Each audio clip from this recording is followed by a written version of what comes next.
Za mojich mladých čias hodiny boli na to, že ukazovali, koľko je hodín. Ne? No však tak sa aj volali, ne? Že hodiny, koľko je hodín dneska.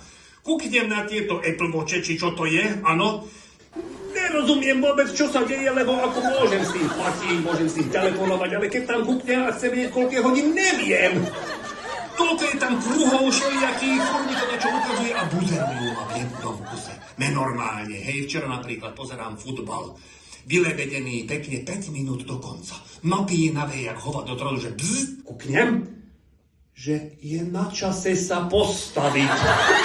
Čo ti šíbe? Teraz, áno, keď dajú gól, postavím. Áno, a tak aj bolo. O 2 minúty gól postavil som sa, počujete, ohňostroj z tých hodín vytriskol. Farebné, všetko normálne, obrovská oslava a nápis, že dokázali ste to.